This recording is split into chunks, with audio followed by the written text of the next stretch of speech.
Hey everyone, Sean and Dave here from Saturday Morning Cartoons. We need to thank the following amazing people for going to our Patreon account and supporting this show. So a huge thank you to Jonathan Renteria Elye, John Helter, Jack Connolly, Derek Haynes, Alex Kazanis, Jarmaine Myrick, Tyrese Walton, Allison Keene, Dr. Jason Woods, the wonderful Melanie Harker, the incomparable Sean Paul Ellis. oh, and the phenomenal David Trumbore. Thank you so much. Now, you guys might wonder why we are thanking ourselves and some familiar names of the podcast. It's because we want you to know that we not only appreciate your donations to the podcast here, but we are actually putting in our hard-earned dollars as well. So to give you guys an idea of what you can actually get for some of these monthly contributions through Patreon, if you can't contribute any money whatsoever, we would love it if you guys would just visit patreon.com/SaturdayMorningCartoons. Remember, that's morning with a U.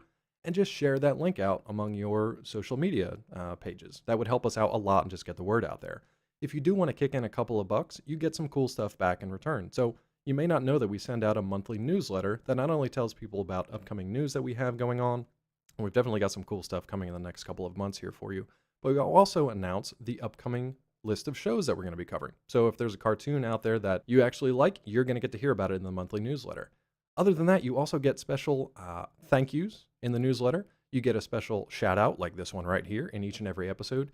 You can get early access to weekly episodes, and you can also get access to our special behind the scenes rambling between Sean and myself. Oh boy. Yeah, there's some gems in there. So you're going to want to check that out. Again, head on over to patreon.com/SaturdayMorningCartoons to do so. And thank you so much to everyone who is a current patron. Thank you to our patrons. Thank you so much for listening. And now, on with the show.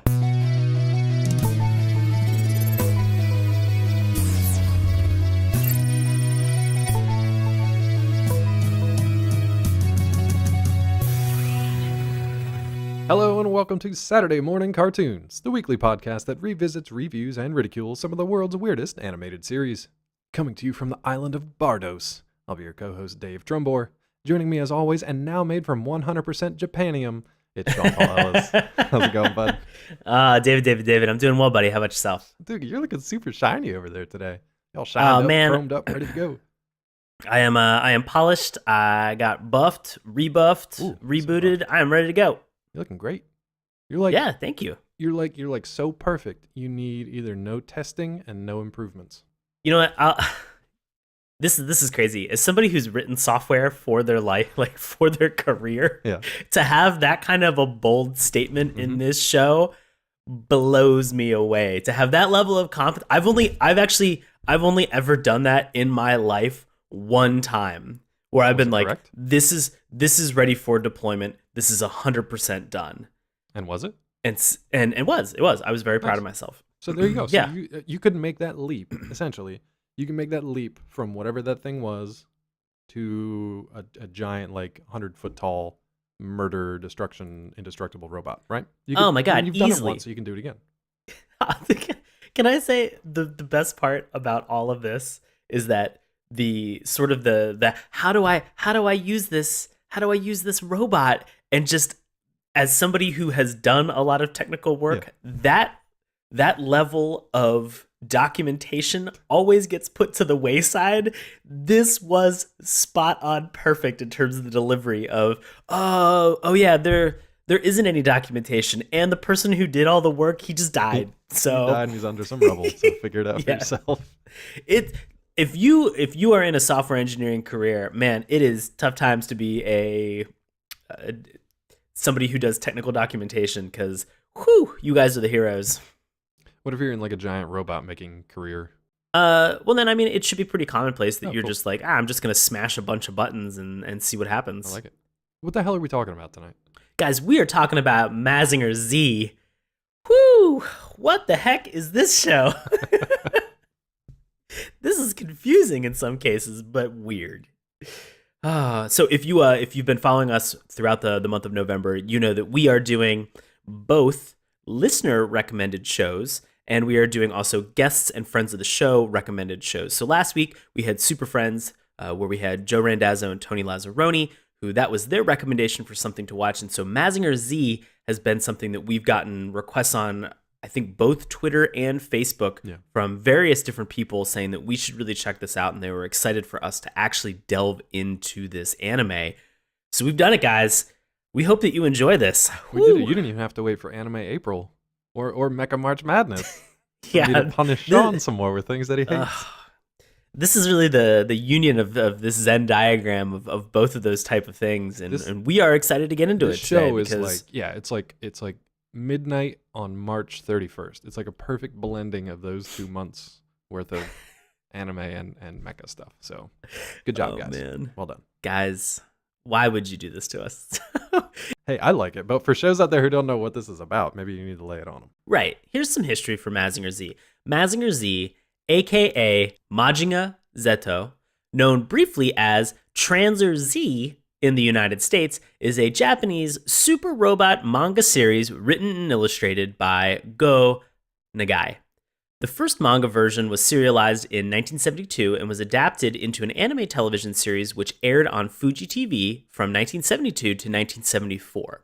The second manga series was released alongside the television show. This one was drawn by Gosaku Ata, which started and ended almost at the same time as the television show.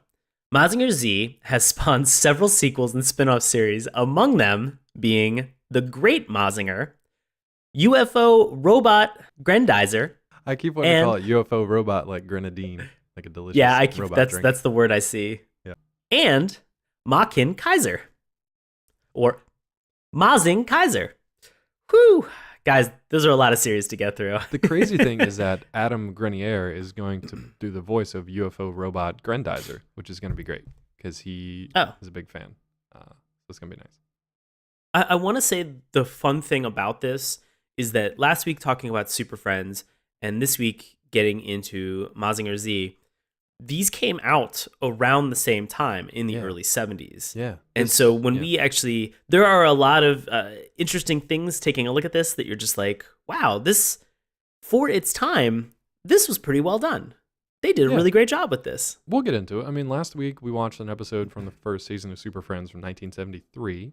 Tonight we're going to watch the first overall episode from 1972. So yeah, pretty close. Obviously different animation studios, different, pedigree to draw from. One was based on comics, one's based on manga, but it's pretty interesting East meets West comparison here, which we did not intend. This is just kind of how it happened. So if you guys aren't familiar with Mazinger Z, though, here's a little bit of what it's about. Now, this whole synopsis kind of wraps up the entirety of the first episode, so I'm only going to give you the bits and pieces and a little bit of background, too, which we don't learn right from the get-go. So Mazinger Z is an enormous super robot constructed with a fictitious metal called Super Alloy Z, also known as Chogokin Zeto. This is forged from a new element, Japanium, mined from a reservoir found only in the sediment of Mount Fuji in, you guessed it, Japan. I love that they work that in. Like, oh, Mount Fuji's been around. Guess what? New element, Japanium. It's the best. The mecha was built by Professor Juzo Kabuto as a secret weapon against the forces of evil, represented in the series by the mechanical beasts of Dr. Hell. Dr. Hell is a German member of a Japanese archaeological team which discovered ruins of a lost pre-Grecian or Grecian civilization on an island named Bardos. And apparently, the folks of this empire used an army of steel titans about 20 meters in height to carry out their wars. So, long story short, Dr. Hell has a bunch of these beasts roaming around. He wants to conquer the world.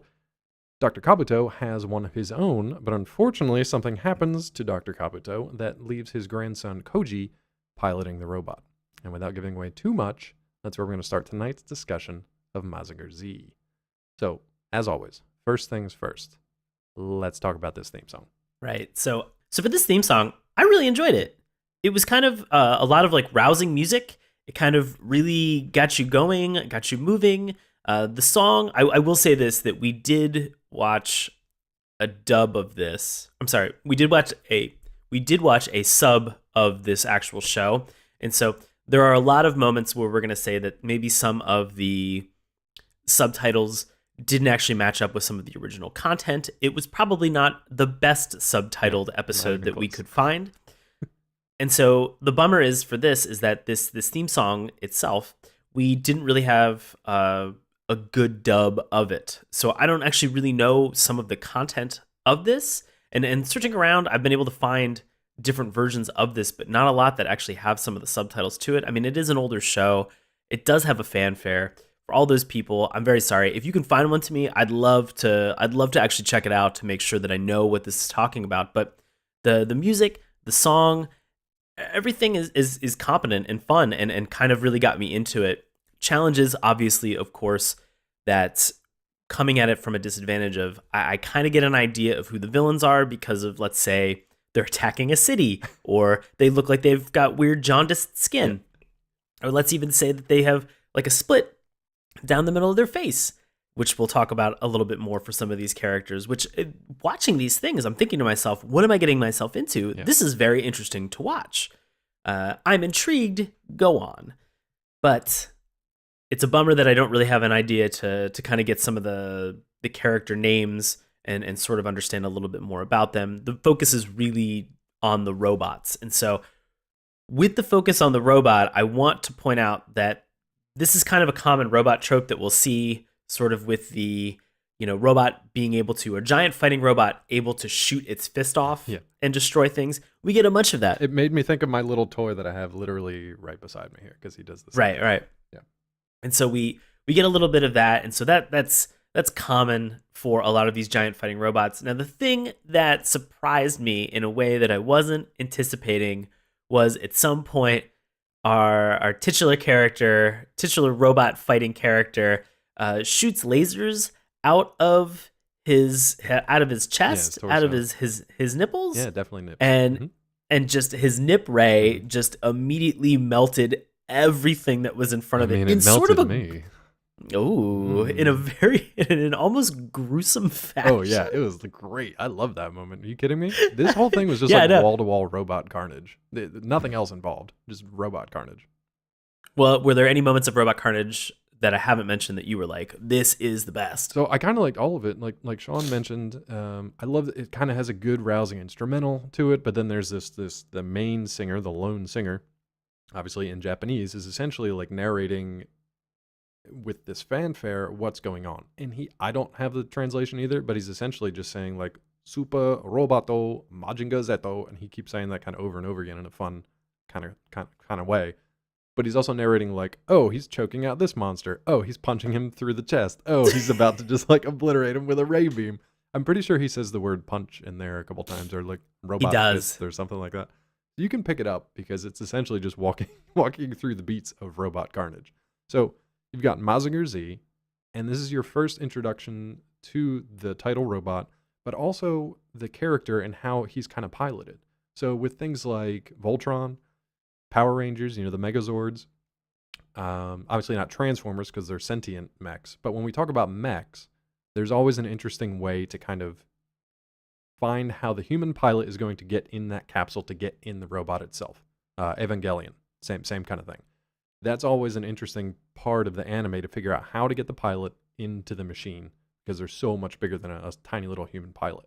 This thing has a little spaceship, like a little drone ship that just hovers and then lowers itself. The wings fold up and it lowers itself into the skull of Mazinger Z. So it's almost like you're the brains and then you just pop down into your little brain case of the robot and now you can pilot.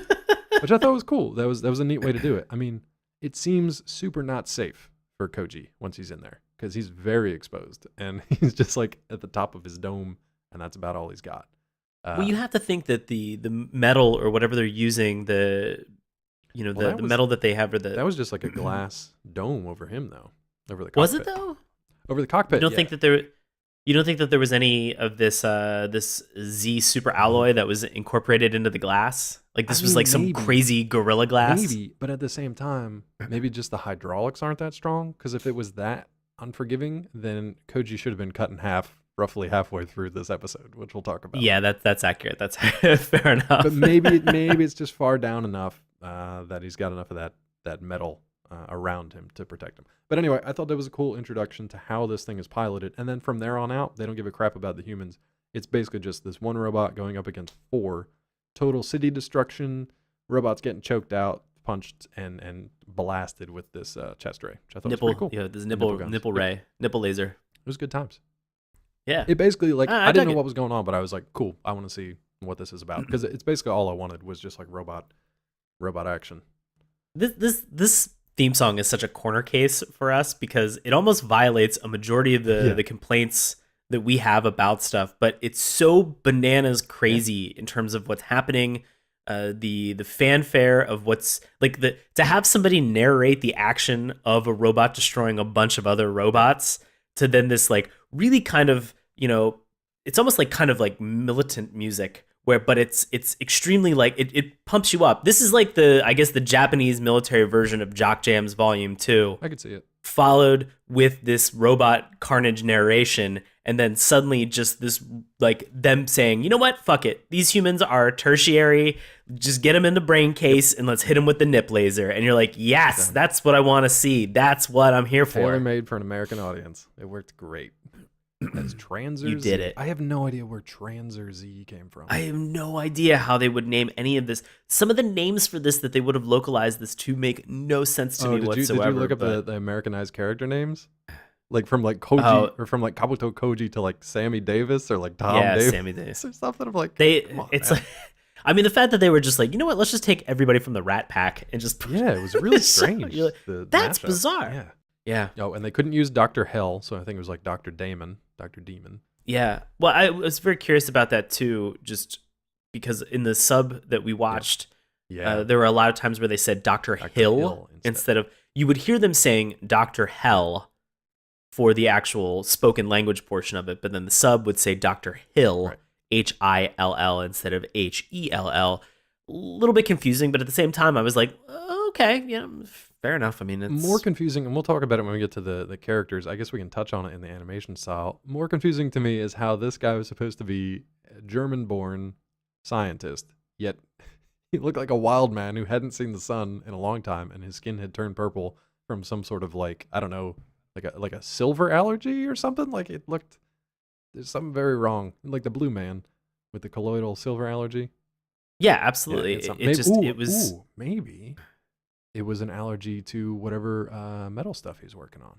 All his experiments turned him purple. You think it could have been you think that maybe he could have developed like an allergy to the Z super alloy? Well, I was thinking that, but then I caught myself because he doesn't have that yet. That's kind of his whole thing, is he needs to get that from his rival so that he can then use it for his machines and then conquer the world. So that's kind of what this whole thing spins around. Yeah.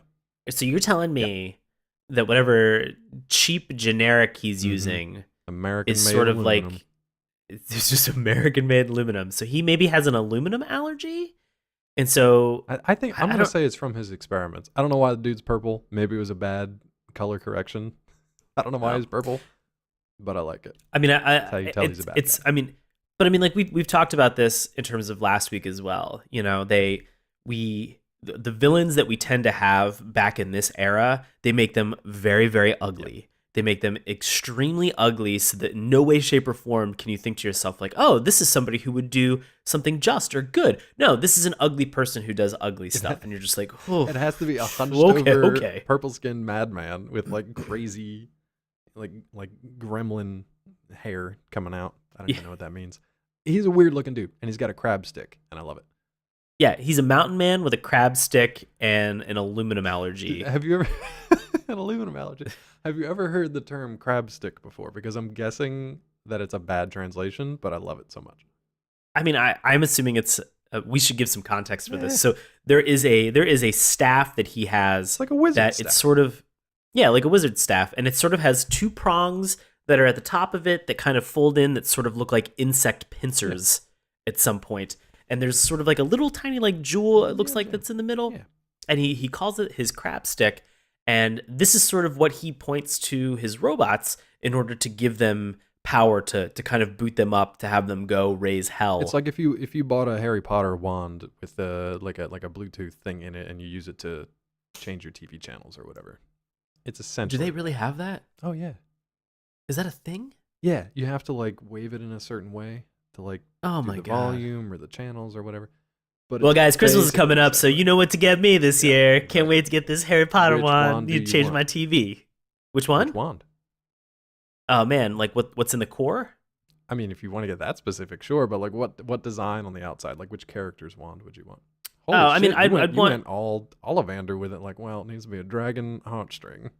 No, I mean, like I'll keep in line for this show. I want Z's super alloy in the middle of my Holy wand. shit. That's all I want. Yeah. Make it just a regular generic wand. Mm. You know, I want it to be as simple as possible, Right, but it's right. got Z super alloy in it. So like when I wave it at my television, the television turns into a robot, starts destroying stuff. I like it. It's Somebody's like gotta stop it. Hit it with that nip hit it laser. with the nip laser. It's kind of like you learned a lesson, sort of, from Indiana Jones and the Last Crusade, but then turned it into like Attack of Killer Tomatoes. Somehow. The only thing I'll in say between. is that I chose poorly. I think having a Japanium core is pretty solid. And in the Japanese well, Harry Potter reboot, that's 100% what they're going to use. I know that we're kind of we've been talking a lot about sort of the animation Yep. style for this, and I want to say very very quickly that in comparison to what we spoke about last week with Super Friends, this show is a fucking triumph. Oh, yeah. This is a triumph of animation. Last week where we had problems where it was just recycled kind of Hanna-Barbera colors that have a complete absence of shading and real design. Dialogue sync and things like that. The problem that we talked about with Hanna-Barbera cartoons where the same skin or flesh color that they would have that would fill out their face would then be what was in the whites of their eyes. Some of those things that are just kind of really, really crazy. All of that is gone in this, and it's replaced by people that actually look like real humans they actually do a fantastic job of making sure that some of the lip syncing is well dubbed, is put together. So the faces actually have reactions in certain cases, especially for the younger brother, which I can't wait to talk about. This show, for the same time that this would have come out versus Super Friends, this is an apples to orange comparison. I mean, this is so well done. Now, of course, it's not without some faults.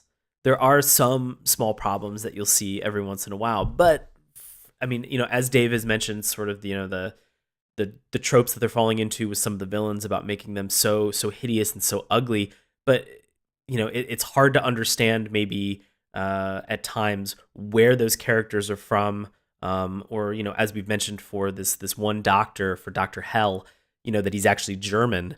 So nationalities are something that they're just like, you know what? Don't worry, we'll message that in, we'll pepper that in with some dialogue some more and figure it out for you. What I Right. really like, though, about this animation style was, it does pull from a lot of the familiar 70s anime styles. So if you're looking at, anything from Speed Racer, and now I'm going to go from like 60s to 80s kind of range here, but like Speed Racer to, what was the Space Carrier? Blue Noah? Blue Noah, yep, a lot like that. Yeah, exactly like Space Carrier Blue Noah. So, I mean, it's that good, it's a good quality, but kind of what I'm talking about. If you know those shows or kind of this era of anime, it's kind of the same. What I liked about it that set it apart, they had this interesting mashup of like classic 70s style anime with the fashion at the time and the kind of like the high technology and obviously the mecha robots design and stuff like that. But they had it mixed in with like classical Greek architecture, which was weird. I mean, it's part of the story that they're on this sort of like ancient Greek island. That's where Dr. Hell's lab is kind of set up. But it's really interesting to see a sleek kind of high technology submarine kind of coming into port, and then it comes into port for like all these broken down what do you call it, like the columns and everything. Picture ancient Greece, and then picture it kind of like disheveled a little bit, and that's what you've got. That's his island base. I thought that was a really neat kind of interplay between those two styles. And I'm assuming that's pulled from the manga as well. So you said ancient Greece disheveled, so exactly like ancient Greece what it is right now. Yeah. Yeah. With fewer robots, though, I think today. Uh, As far as I know, they could be This they could have a massive subterranean like hive base that can travel anywhere and spit out both robots and submarines anywhere in the world at once. If we have any archaeologists that are listening to this show, Dig, let's idiots. uncover some giant fighting Start robots. digging. What have you been doing Yeah. for thousands of years? Let's get at this. Let's get we have digging. tons of we have tons of pots. We have tons of old we got jewelry. We got shards. We got bones. We got it. We got trash. That's great. You're opening up an old Etsy store. Awesome, I get it. All right. beads and such. Fantastic. Artisanal Let's. ancient cheeses. I don't care anymore. Yeah. Give me robots. Yeah. I don't care. I want to find a robot. I want to find a robot underneath this ground. This Let's show figure it out. is a documentary, and it was filmed in real time. So I don't know why you haven't found a robot under ancient Greece yet. You Yeah, want to talk about the robot design quick? yeah. Let's get into characters. I think we could talk about some Okay, we can robot talk design about that. too. Yeah. Yeah, yeah. Who Was there who was anything the that struck most? you? Yeah, 100%. Who was the one character that stands out like immediately, and not just because they're the Oh first one that's man. introduced? So we have Asla. Asla Is slash Baron Ashura, if you only know the Tranzor Z character name. right. So we have Asla, who is probably again, as Dave has mentioned, she's the first character. She is the first character. It is the first character that we are introduced I'm gonna to. go. I'm gonna shy away from it on this one. I'm gonna say Really? they. I'm gonna just say they. They? Because now Okay. that we are in a time where it's sort of, gender fluidity and gender identity and things like that is kind of a hot button issue, and not to be PC about it, but just to be more aware of how I No. talk about it. Yeah, I'm just say they. I'm just gonna use a plural No. pronoun because there is no indication of what this person chooses to be. It's kind of both, which is interesting. That is a fair point, and Yeah. it was not my. No, of course. I was not trying to make the point of calling anything out. Obviously, they don't really use any specific pronouns to identify this Because it's character, and so 1972. it's 1972, and so you're right. We'll use they. I think that that's the most Or appropriate just, thing or to do. just So Asla, sure. yeah, so Asla, this character is extremely interesting because you're sort of introduced to one character and you think for 2 seconds that maybe there's a second character Right. that is standing immediately Because next of to the way this that they edit, character. right. Correct. And so you're really kind of thinking to yourself, oh, okay, it looks like there is somebody who is an evil woman, and then it looks like there's an evil doctor, and then the big reveal is that this person has a line that is straight down the middle of their face, and they are both. Yeah. And they are they're both. And so literally talking Asla, to each other, like they change positioning, like Two-Face or whatever, when he talks to himself. They change positions so that, when she walks off the submarine, she's going left to right and talking, and then the next cut is a person looking right to left. So you think, like Sean said, they're talking to each other and one is greeting the other one, but no, they're the same person and they're just having a conversation with themselves. What I loved was that the soldier or whatever who was awaiting their arrival, was just like Master Asla, and that was it. He had no comments. He was just like, "Go on in. Doc's waiting to see you." yeah, I really love the fact that they didn't explain this, which Yeah. again, it could go either way for people. They could really think, hey, I want to know more about Asla immediately. I'm hoping and I'm expecting that over the course of this show that you're going to learn more about this character and sort of maybe some origin or some backstory about Asla, because to hit you with this right out of the gate, this is incredibly interesting, and this is very unlike any character that we've seen in a lot of other cartoons. They do a great job of editing this in, of being very, very clever about how they show either a profile of Asla for the different persona that is speaking at that time. There are moments where Asla's popping out behind a tree at certain points, and you just see one half of the face, and then it shifts to the other half of the face. What's really interesting about that? I'm sorry, I didn't mean to cut you off, but what's really interesting about that is that we don't want to give you the impression that they are two completely separate personalities that are like in conflict with each other. No, they just sometimes they'll say the exact same thing in two different voices, but they usually, as far as we've seen, they are not arguing with each other. They are saying the same thing. They have the same mission. Sometimes they just have a female voice. Sometimes they have kind of a gruff dude's voice. But And then honestly, sometimes they have both at the same time. It's a really interesting thing that has nothing to do with the giant mech robot, but it grabs your attention and you're just like, what is happening? So that was a really cool first character to see.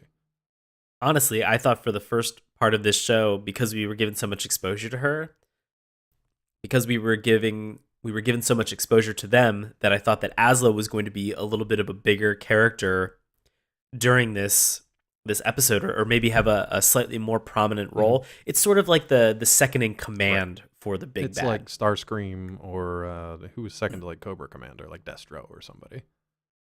It's like Goldar for Yes, Rita that's a good one. Yeah. in Mighty Morphin Power Rangers. That's a good one. But super fascinating character, kind of more so than anybody else who pops up. Everybody else is just kind of a generic. They fit the mold. You know exactly what they're going to be and what they're going to do. Whereas Asla, Really, you think even Mountain Man, Dr. Hell? Yeah, I mean, obviously, and I know it's kind of tongue in cheek because he's just designed to be an insane, crazy person. And guess what? He's an insane, crazy person with a crab stick. So everybody kind of fits their mold that they're put into, and then Asla is the one kind of outlier for me. Right. No, I Yeah. agree. So Dr. Hell, we've already kind of described him, talked about him. He's what you expect. He's a crazy man, lives under this like ancient Greek isle. He has a crab stick. He points it at robots, and they do his bidding. Sometimes not quite the way he wants them to, but so he's kind of buffoonish at times, but he's also completely insane. So he wants to rule the world. He wants to conquer his rivals, and he wants his mechanical beast army to kind of reign supreme. And we'll get more into that in the plot, but he's basically just mad scientist doing what mad scientists do. Yeah. Yeah. Stock standard issue comes with the picture frame mad Yeah. scientist. Now, if we were looking, I was going to say, if we're looking for his foil, we've got, so we have Dr. Kabuto, who is the scientist. Guess what? He created photon power, and photon power, real big. It's like number It's the one. best.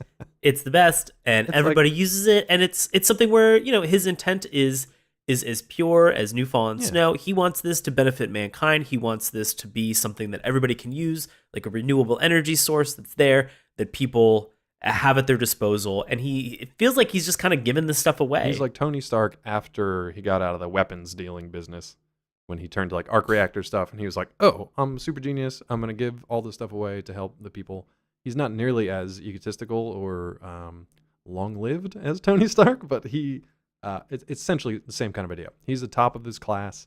He's like a lead inventor, and his latest invention, which we'll talk about in the plot, is like blowing everything else away. So I thought that was, again, pretty cool, but also pretty standard. Like, just like nice scientist guy who, because we can't have nice scientists live very long in this world, he eventually meets his end before too long. Sure. You want to talk about the kids? Yeah, let's talk about about these the two kids. kids. Did you have one that was your favorite? I didn't get to spend enough time with either of them to really like one more or the other, but they're very obviously, one is a reckless hero and one is a comedy sidekick and emotional Right. an emotional crutch, kind of. Sure. So we have Koji, who is the older brother who is reckless. You know why he's reckless? Because he rides on dirt bikes. Yeah. Reckless. Because he rides on recklessly on dirt bikes. He doesn't seem to care a lot about Doesn't stuff. care, but that We have truck his- driver was not his rival. So we have his younger brother, who is Shiro, who, Dave, I think you hit it well. He's sort of the emotional crutch. He also has some of the best reactions Oh, on yeah, this show. When especially. things are actually happening, he is reacting in a way that, as we've seen with some of these cartoons, especially at this time in animation, where something big, massive, world ending would happen, their responses, because they didn't want to animate the face, they wouldn't have any reaction. They wouldn't move. They would just kind of be static, Or they'd still be off camera looking at or this like thing, looking away, so Right. you don't see the back of their head. or just be like a cross shot where you just saw like the shoulder and like the side of the head, and so they didn't have to really do that much. But with this, you get Shiro. Shiro's responding to just about everything that's in there, and it is great. Yeah. It is fun to see, and thank God they're having him do this, because there's a lot of tragedy that befalls this young Pretty kid quickly. pretty quickly and pretty often Yeah. in this show. So it's good to see some of these things happen. But that was kind of to the point that like we don't get to spend enough time with them to give them anything beyond kind of the pegs, the shapes that they're supposed to fit. That doesn't mean I don't like them. I like how everybody's set up. I still think Asla's the most interesting, but the rest of them are likable. Even Koji, he's kind of a jerk. He's a bit, like we said, he's reckless. We can't really tell how responsible he is. It seems he seems to pick up his responsibility fairly quickly, though. And we'll talk about that in a second. Let me ask you about the two robots that we get to see before Mazinger Z. Actually, we get to see four, but only two of them actually kind of like do anything. So we've got one that has like head scythes that kind of stick out the side, like Hela from Thor Ragnarok. And you've got another one who has two heads, kind of like dragon heads. Did either of these stick out to you at all? The first robot with the sides, Swords, yeah. it sort of reminded me of Cutman from Mega Man. Yeah. Yeah, just with sort of the scissors turned down. I don't know. They were all kind of fun. They were interesting to look at. I seen these robots before? Yeah, probably dozens and dozens Yeah. of times. But probably not in You know, the 1972. right, exactly. And so, for the time that this was coming out, it was probably interesting and very, revolutionary. The two-headed dog guy kind of looked fun. Uh, Again, I don't know that they were necessarily super original. I don't know that the robots were Yeah. necessarily, as a whole, very original in this, but just Well, seeing I'll, how I'll the say people this. interact with them, and again, how you mentioned like how people engage and get dropped into the little Yes. brain spaces. Uh, those things were interesting for this, and so you know, I'm constantly kind of looking for like what is the thing that sold me on these robots or Mazinger Z as a whole, and I really think it's sort of the human element of it. But again, those humans are very generic, and the robots are relatively generic as well. It's just sort of that dynamic or how they interface with each other that was interesting. I'll say this though, for fans of Mazinger Z out there who are pulling their hair out by us saying that the robots were not original, this is 45 years ago, so we don't have the luxury of watching it for the first time without the interceding 45 years of robot mech history. So I don't know how original or how iconic these kind of were at the time. I don't know if they pulled from something else or not. I'm willing to give it the benefit of the doubt that they were like, they're interesting designs, and it's also 1972, so I'm like, I'm down. This is fine. You still have to make Mazinger Z, or the Devil Z, I think they call him later. You have to make him kind of the star of the show. And I think by having, he gets a decent amount of time to stomp around, but I think by having the character like quite literally become its brain, I think was a good way to do that. It's pretty interesting. The design overall, I might not be able to pick this thing out of a lineup, honestly, and just be like, that's Mazinger Z, unless I saw the little spaceship float down into his head. But that's not to take anything away from it. It just kind of looked, it looked robot suit-esque to me. Yeah. Let's get into the plot, yeah? Yeah, let's do this. So Let's get into this first episode. I think, do you have anything? We've already kind of talked about the introduction of Asla and Dr. Hell. So do you have anything from their first intro that you thought was interesting? I really like for their base, just sort of when you get that side profile Yeah, shot of their the base. cutaway. In my brain, as a young kid, like whenever I would play Dungeons and Dragons or if I would play something else and like you're drawing out the Yeah. map of like what the enemy's base looks like, this is the thing that I drew when I was a Yeah. kid. So I could not have been more excited to see this cross section of this enormous underground base slash island slash submarine dock slash weapons Slash depot. telecommunications array Oh my slash god, monster spitter. there was so much that it played into a lot of just sort of like my like the childish mentality that I knew that I had back when I was a kid, where it was like, oh yeah, and these villains are gonna have all these cool things, and then the good guys are gonna have all these things that are like a direct foil to it. And so it was just awesome to see that we have Dr. Hell, obviously has been working on all of this for quite some time. Presumably he's like an evil German that like escaped after World War Yeah. II, that like decided like, hey, I'm gonna buy an island and then make it into a rad base. And you're like, all right, cool. You got like you get your Yeah. sweet island German space that you're working on here. Like, Yeah, I mean, I feel bad for the guy. He's got that aluminum allergy. He's not looking great, but whatever makes him happy. It's not a good look, but I mean, for him at the same time, he might just be like, look, I feel when you're at that level of super science, the thing that is on your mind the least is maybe personal hygiene. I mean, 100%, which I feel kind of bad. Like, you think that should be, but he's obviously got some other cobwebs up in the old cabeza, so I don't know what's going on up there. Cabeza. But here's the thing, and you made this point about how cool the lab is. That you said like it's childlike and childish almost. I don't think it is at all.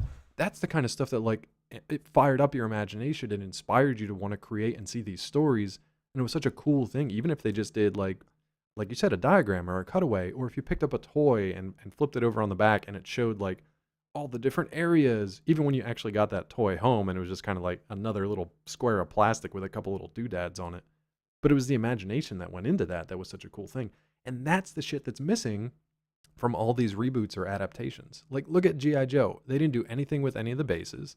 They didn't do anything with any of the vehicles, really. And they barely did anything with any of the, like, weaponry. It's like, that's the cool shit that, hey, by the way, not only helps you sell toys, but also helps you sell the story. Because it's just like, it's just cool shit. Honestly. maybe I should go back on my original statement and saying that it's not that it's childlike, but to your point, it did spark my childlike interest of saying, oh my god, there's so much cool shit that's inside of this base. Oh, I want to go there. I want to check Well, I that want to see out. Like more. I want to take whatever my super fighting hero robot and I want to smash it into the side of this thing and have them fight their way out with these nip lasers. That's the cool stuff that I'm thinking. And I think you're 100% right, that a lot of these reboots, a lot of these toys, a lot of the things that we have are really kind of missing, so much of that base mentality or sort of, where do these villains live? Where do these heroes live? And immediately the first thing I thought of is like the Technodrome in Teenage Mutant Ninja Turtles, which it's also a toy that Dave is sitting next to. You think about even the Ghostbusters Firehouse from the Ghostbusters toys that they had, the Castle Grayskull from He-Man, all of these things that they had. I remember having friends or being around or going into toy stores and being like, oh my god, that's the thing I want. I want that Plus, base. it was great because it was a massive fucking box too. So it was just like this huge. You're used to having these tiny little like the action figures and whatever, and you get used to that scale. So when you see something that's like as big as your childlike body, that it's cool. You want to take that apart and take it home and build it. Yeah, that's cool stuff. I remember all of those. I have a whole bunch of. I found these recently out in the garage. It's a whole bunch of like small Star Wars like dioramas that they had that were like miniatures. I think they were like micro machines at the time, but it was like the Forest Moon of Endor battle set.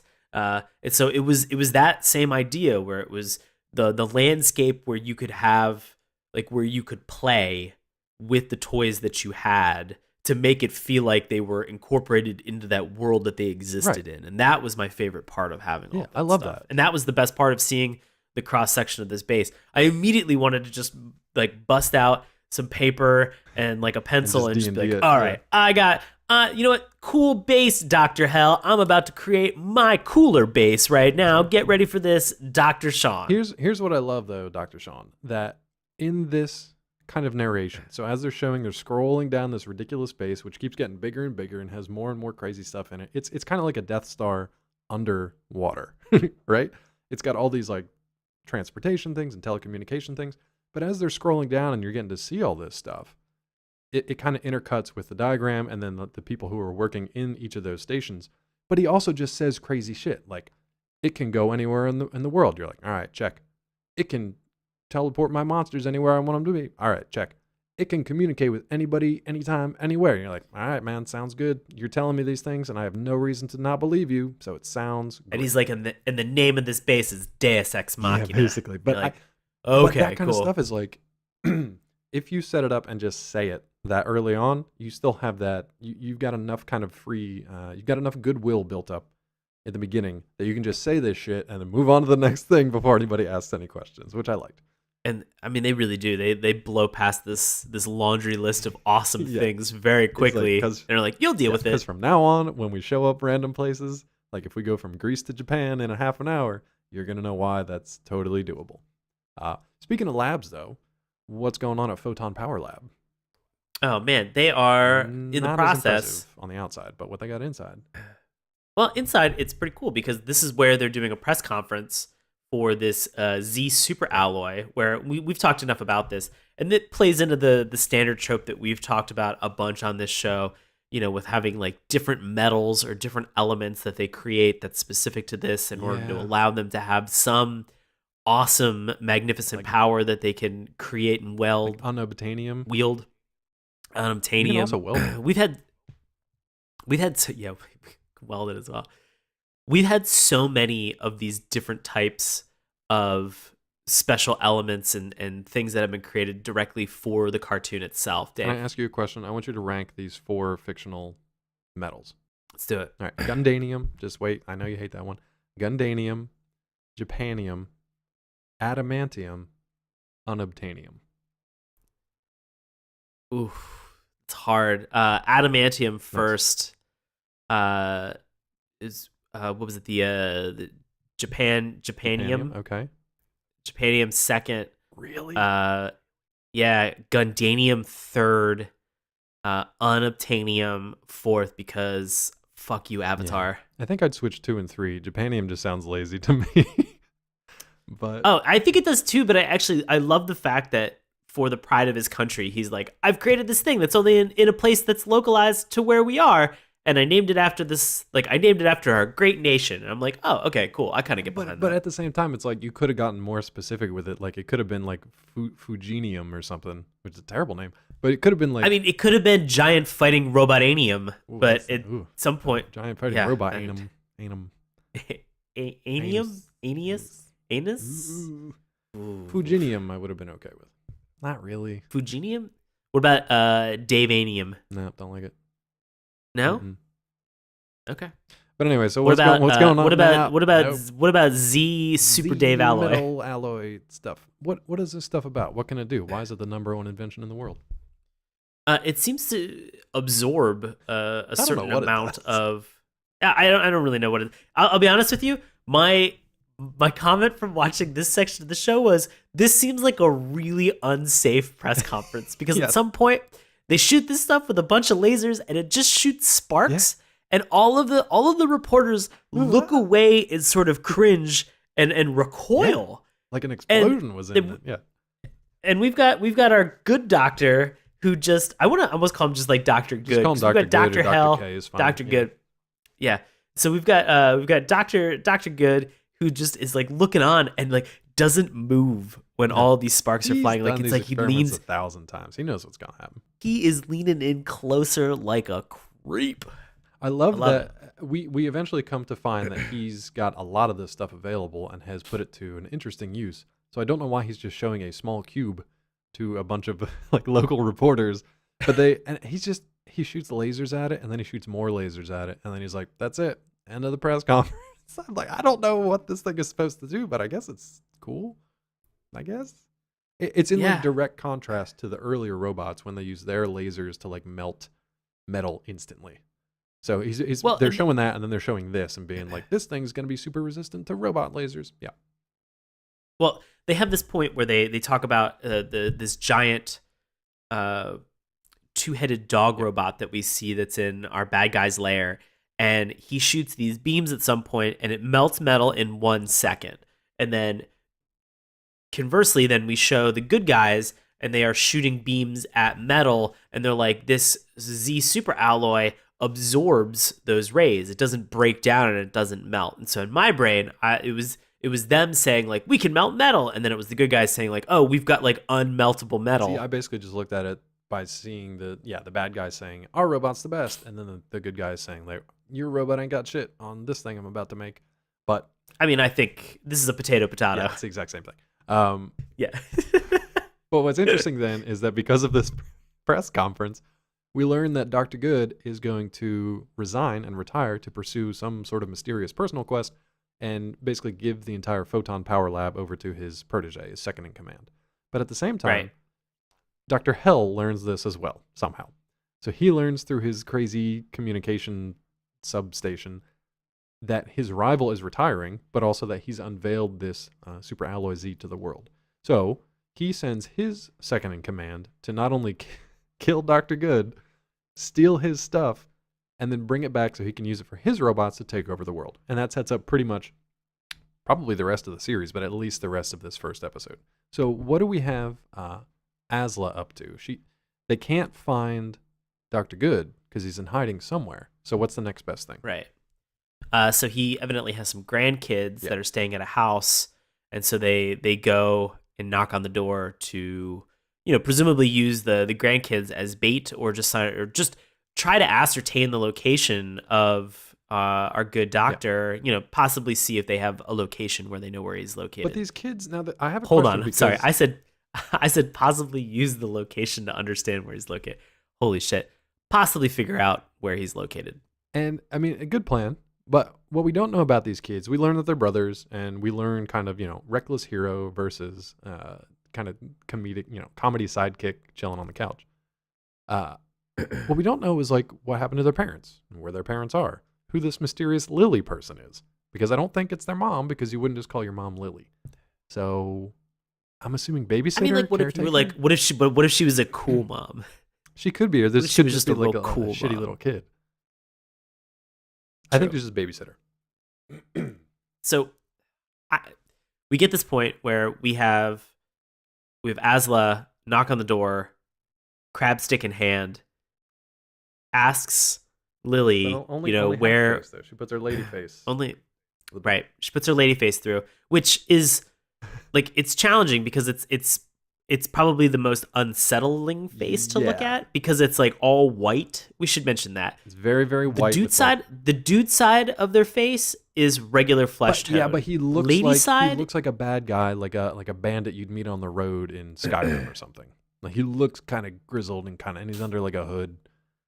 He looks not super great. Of course, it's it's that trope of like we have to make these villains extremely ugly because otherwise they'd be doing good things in life if they were attractive. You're like, doesn't make any sense. Even Asla's like female side is like it's feminine, but it's also really she looks like the Maleficent, Wicked Witch. Yeah, she looks like Maleficent. She's got that going on. So that's the face she presents to Lily, the caretaker at the Kabuto house, who she immediately screams, freaks out.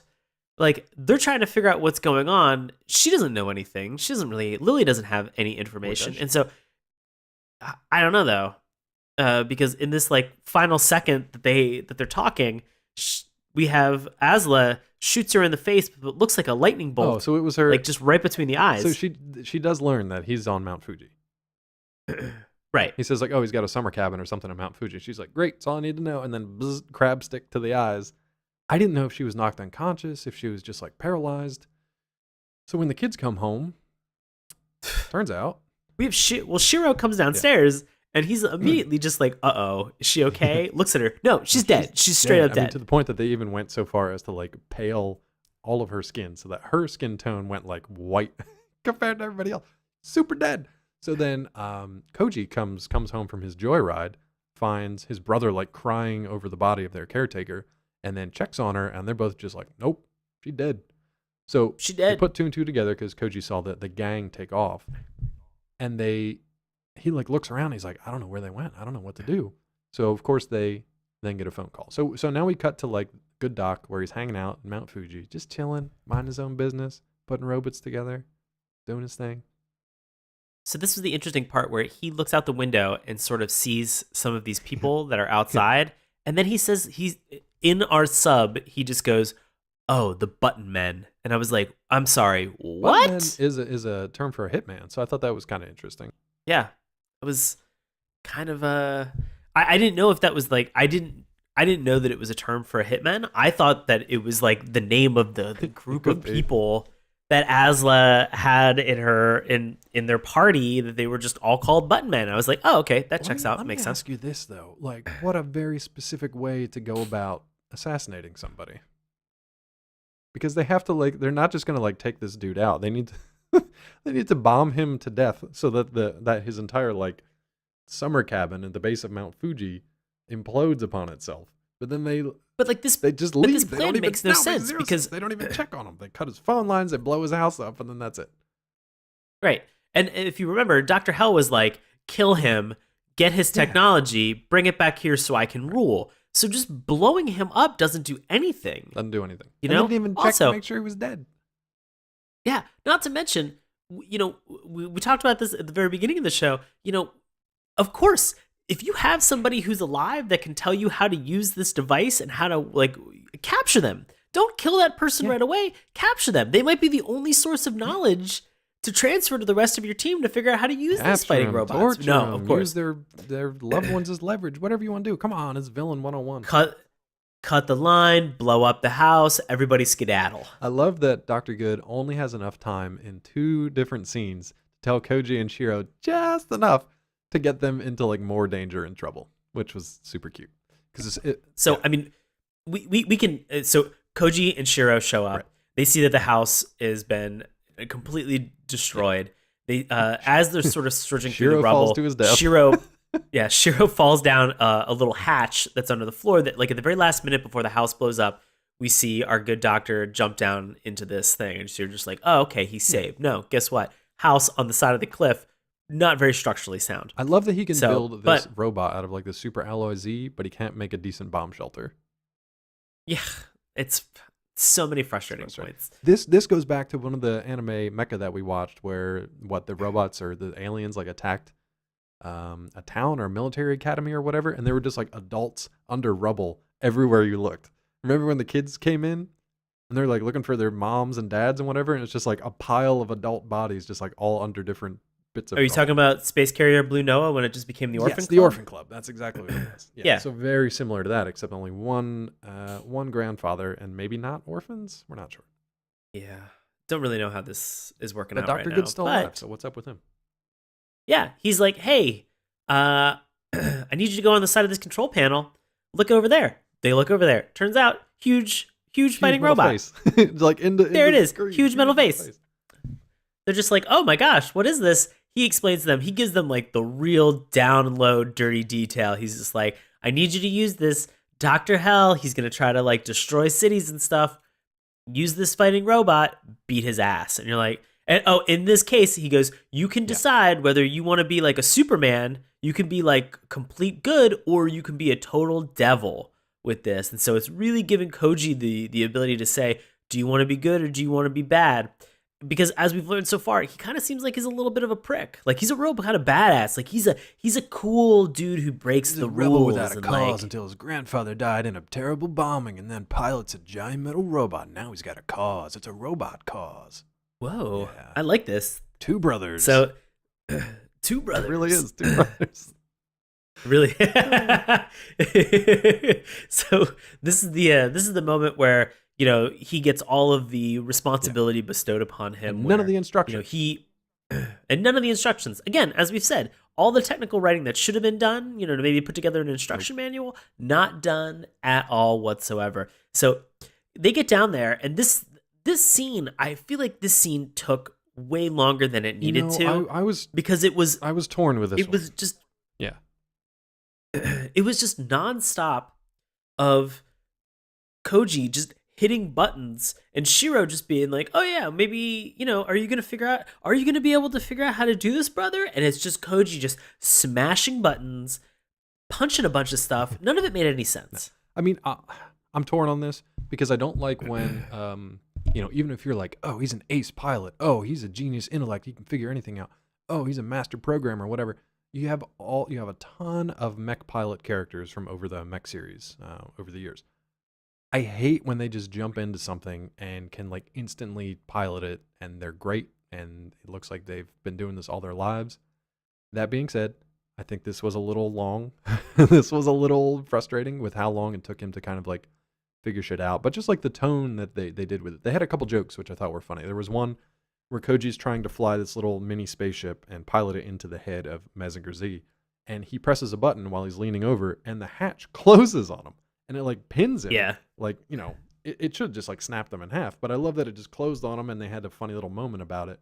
And it happens a couple times when he like lands in the head of Mazinger Z.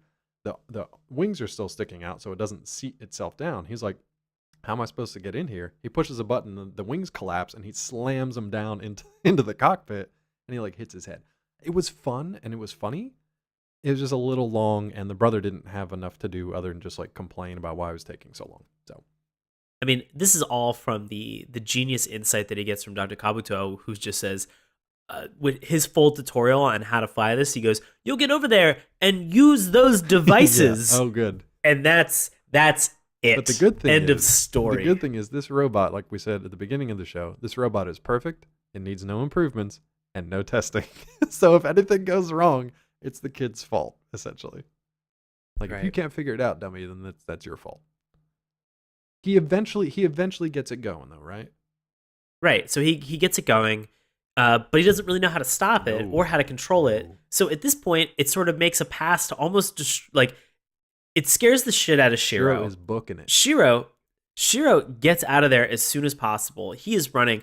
Mazinger Z is bursting out of the bottom of this destroyed rubble house. Just knocking over trees, just crashing through rocks, stomping everywhere. He is heading, to presumably just to get Shiro. It looks like the only intent that this robot, this devil Z now at this point has is to go after Shiro. And in this moment where Shiro kind of trips and falls on the ground and thinks like, oh no, this is the end of it, suddenly we have a second robot Yeah. that has a little human cockpit in its brain just show up and save Shiro. It's a lady robot. And it's a lady robot. You know how I know it's a lady How robot? can you tell? Because it has lady robot Of boobs. course it does. Why wouldn't it? I mean, I get it. Like we've talked about this, I feel like ad nauseum, where, for some of these things, like to instill sexuality into some of these robots, like I get it. You want to show that it's a female robot. You want to understand that it's there. But, in these cases, you're just like, do you really need to make, I mean, it has a female pilot. Do we need robot breasts on the front of this unless robot? They're functional and they nurse baby robots with like 10W40 or gross. something. But there's not, Mazinger Z isn't hanging dong over here, so I don't know why you need to put boobs on a lady robot. I'm sorry, what? Hanging He's not dong hanging as dong. a robot? Robot's not hanging dong. At least from what Jesus. I've seen. I don't know. After dark. It just cracks me up with stuff like that. It's very silly. It's not necessary this day and age. 72, whatever. It was fine. It was interesting because it opens up this whole new storytelling path where it's like, we don't know who who the girl is yet. Her name is Sayaka, but we don't know who she is. Yeah, presumably she has an instruction manual. Yeah, she's at least been working with this thing for more than a couple of hours because she can like stop Mazinger Z from like crushing his, Koji's brother to death. Which Koji, by the way, we should mention, he wasn't doing this. He wasn't piloting it. He's like, it's off on its own. It's like it's going off in its own direction. I can't control it. I can't stop it. I don't know what's going on. So it wasn't Koji trying to like crush his brother. It was just the robot going wild. But it turns out that Dr. Good's second in command is actually in communication with Sayaka. So whatever they've been doing to combat Dr. Hell in the meantime, they've been doing on the sly and are probably the support team going forward for Mazinger Z. Unfortunately, that's kind of where we leave it. They do have a little kind of like back and forth between the two different robots with Mount Fuji in the background, which I thought was a really neat shot. But in the meantime, Dr. Hell sent 2 of his robots to Japan, and they are tearing shit up. Yeah, I think the final parts of this is we get Asla in a submarine that looks like in a submarine that docks with another submarine that has like an unbelievably tall periscope that's on top of it, where the body of the sub itself looks like a gold Fabergé egg that then just like peters off into nowhere, and you're like, all right, cool. We have 2 robots that are in Japan that are blowing stuff up, and they are shooting missiles at, I kid you not, they are canisters of what are labeled in the show as moon oil. Oh, that good old moon oil. They are blowing up our moon oil reserves, guys. We went to the moon to get oil, and I can't believe that they are destroying this natural resource that we want. I don't know if you guys knew this, but the moon is hollow, and it's completely full of oil. Moon oil. I mean, there's no other reason for us to go up there, other than just like, generic space exploration like cool stuff. But yeah, man. So yeah, moon cool oil, I stuff. love that they cut like it looked like the Eiffel Tower, but they're basically just like cutting structures in half, just destroying everything, just for fun. So unfortunately, we did not get to see a giant battle between the 2 hero robots and the 2 villainous robots.